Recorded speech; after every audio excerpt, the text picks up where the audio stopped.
Okay, today we're going to start looking at the federal bureaucracy in the executive office of the president. Right, so we've spent some time looking at the presidency, looking at the qualifications to become president, and also the president's both formal and informal powers. And today we're going to look at what helps the office of the president, these other parts of the executive branch that help the president do their job. All right, so first thing is, what is a bureaucracy? Now, bureaucracy is a complex levels of administration that handle the day-to-day activities and business of an organization. And there is bureaucracy everywhere. Okay, what are some organizations that you can think of that have bureaucracies? And we're looking at this specifically in terms of the presidency, because the president, Barack Obama, whoever the president is, cannot do the job all by themselves, right? They're going to need other levels of administration, other levels of advisors, other departments that are going to help execute and enforce the laws in the United States. But this is true about lots of places, not just the federal government. So what are some other organizations that you can think of that have bureaucracies? McDonald's. Right? You have like a regional manager, a CEO, you have people who work at the individual stores and restaurants. You have the Air Force, of course, the high commanding officers, as well as like the sergeant, enlisted. Facebook, sports teams, and even Hayfield Secondary School. These all have different levels of organization. They all have bureaucracies. Let's look at Facebook, for example. We have the CEO, Mark Zuckerberg, all right, but he's not going to do everything. He's not going to he's not going to make everything. He's not going to make a like, right? He's not going to code everything for Facebook. He's going to have other people who are involved helping him do those things.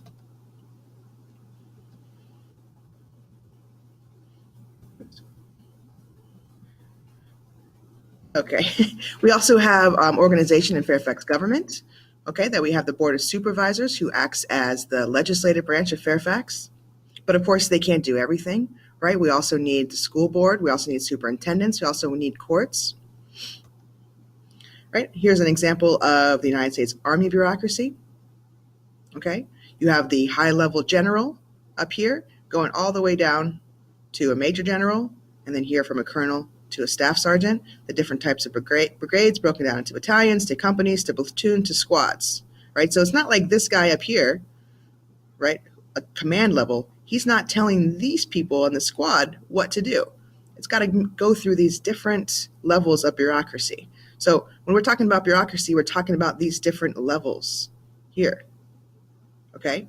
Barack Obama, thanks to his lovely wife, Michelle, has decided what you should eat here at Hayfield Secondary and at any kind of school. It's not like he told Mr. Grimm what should be on the menu here, right? It's about different levels to get down to how it individually affects us.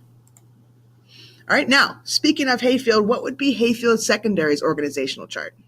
Okay, so we have Mr. Grimm, the principal, who's in charge. Right, but he's not going to do everything by himself. He also has Mr. Miller, the vice principal. And then he has those different sub-school principals, like Mr. Carrington or Mr. Mao. And they are going to then have sections of the alphabet that they are in charge of, different content, different areas of teachers that they're in charge of, okay? Because Mr. Grimm can't do the job for everybody. All right, so now that we've looked at some examples of bureaucracy, you should be able to understand the three different features of a bureaucracy. We've seen lots of examples now, so you know that a bureaucracy has hierarchical authority, a chain of command, and decision-making power, right? Just like Mr. Grimm cannot run Hayfield all by himself, the President of the United States cannot run the country all by themselves, right? We also have different job specialization. Each person has defined duties and responsibilities. And formalized rules. So work is done by established procedures. Now that we've looked at some other examples and we define bureaucracy, we're going to look specifically at this bureaucracy that helps Barack Obama do his job. All right. Now, the Constitution makes the POTUS, the President of the United States, the chief administrator, you already know that, of the federal government in Article 2.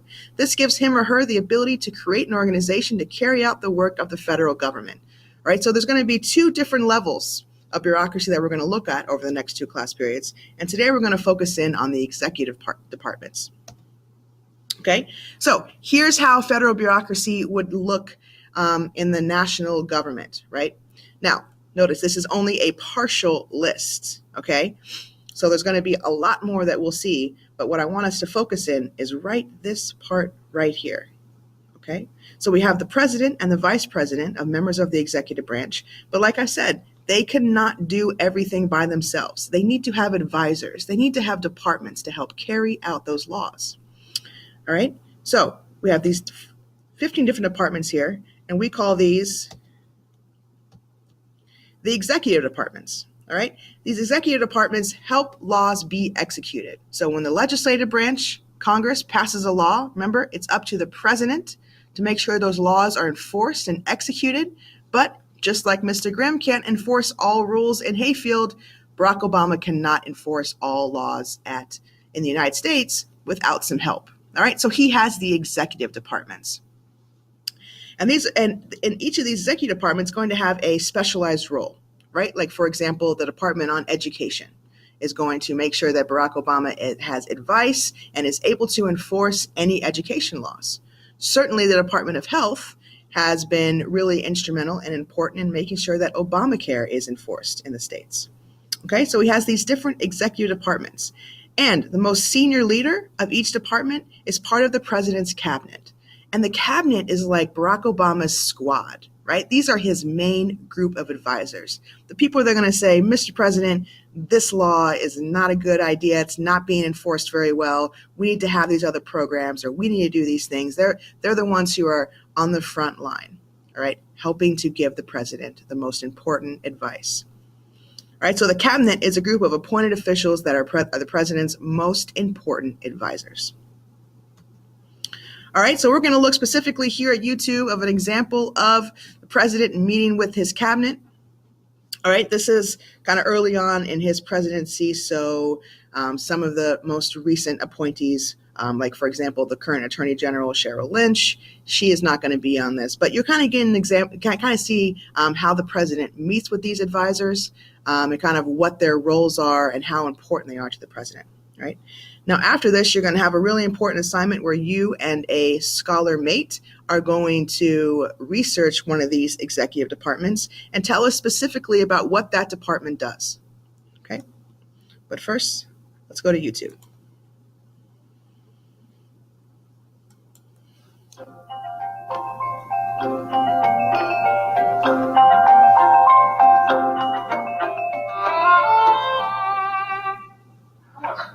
It was fascinating. The Great Wall was very cool. I was going to say. One of the things I'm most proud of is the cabinet we've assembled. I mean, you've got extraordinarily talented people in each of these fields. A lot of them are doing such a good job that they don't meet with me much because they're like the good students in class. They are just handling their business really well. Well, hello everybody. It is good to see you guys. We try to do a cabinet meeting every 2 months. The meetings run about an hour and a half. What we'll do is talk to a lot of different folks within the White House, the policy folks, the Chief of Staff's office, the Communications office, and find out what are the important initiatives that we want to talk to the cabinet about, and also talk to the cabinet as well about the issues that they think are important to discuss with the president. So there's a series of internal meetings to discuss that. We hammer out an agenda after that.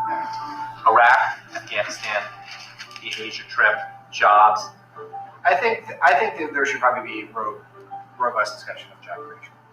This is a huge kind of 6-7 weeks that's coming up, and a lot of the budget and obviously the board decision and a bunch of other things that are coming down the pike. So each president has the discretion to decide who's in his cabinet. There are the heads of the 15 executive departments who are always in the cabinet. These are the people who are in the line of succession after the president and vice president.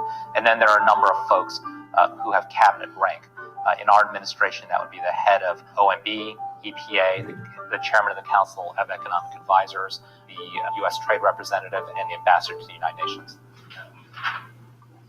We haven't had coffee service in the past. Maybe because it's an afternoon meeting, they want to give them a little caffeine. I'm not sure.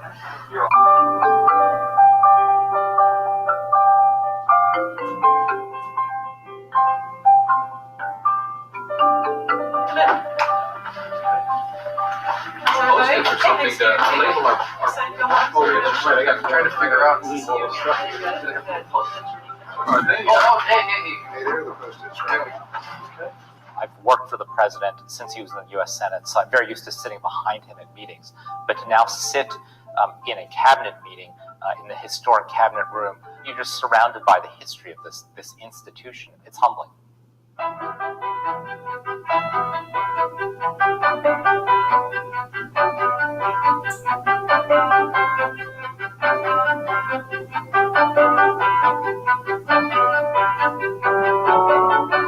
The cabinet offices were created as soon as the Constitution was ratified and the government was established in 1789 under the new Constitution.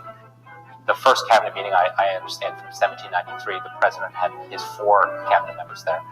We now have 25 people around the table. Each of the cabinet members sit in a certain seat depending on when their department was created. It's still tradition that a cabinet officer have the opportunity of taking the chair away, himself or herself, to buy the chair from the government. It's one of those great souvenirs of being a cabinet officer. The cabinet meeting is one of the few times that I'm aware of where the Secret Service allows the entire cabinet to be in one place at one time. As you know, during State of the Union addresses, we typically ask one member of the cabinet to sit out. These are closed sessions, and the president really welcomes frank, unvarnished advice from the advisors. I want to, number one, make sure that they know that they have my ear. The second thing is to reinforce a real strong sense of camaraderie that the cabinet members have built among themselves. That was Going on. when I hug him, it means a lot more Yeah. than sending him an email. There still is something to the human interaction that you only get from in-person meetings. Well, I don't think there's any substitute for the entire cabinet coming together. These cabinet meetings are an incredible way for everybody to communicate, for everyone to really understand what the issues are, and to help us all get on the same page so that we can advance the president's priorities. Today, we're going to be focusing a lot on jobs because obviously with the economy is in such a hole, one of the things that we want to make sure of is that we leave no stone unturned when it comes to helping people get jobs. What we've typically done is bring the president at the end of the meeting. The cabinet meeting is an important symbol of government at work. The primary focus of our discussion today, though, had to do with the same thing that Americans sitting across kitchen tables all across the country are focused on, and that is jobs and the economy. You would think that in a world like the one we're living in, where you can communicate with anybody in the world at literally a flick of a mouse or, some other picking up a cell phone, that you wouldn't need a lot of face-to-face meetings. But in fact, I think that it's not only as important as it always was in the era before instantaneous communication, but to some extent even more so that people can look each other in the eye, they can watch the body language, and they can work together to get to the resolution of whatever the issue is. So these cabinet meetings give everybody a chance to do that. This is one of the biggest problems, that people walk out of here without their BlackBerries. So now I have to actually go find out who all these BlackBerries belong to. So, all right, so Chu has walked out without, Carol walked out.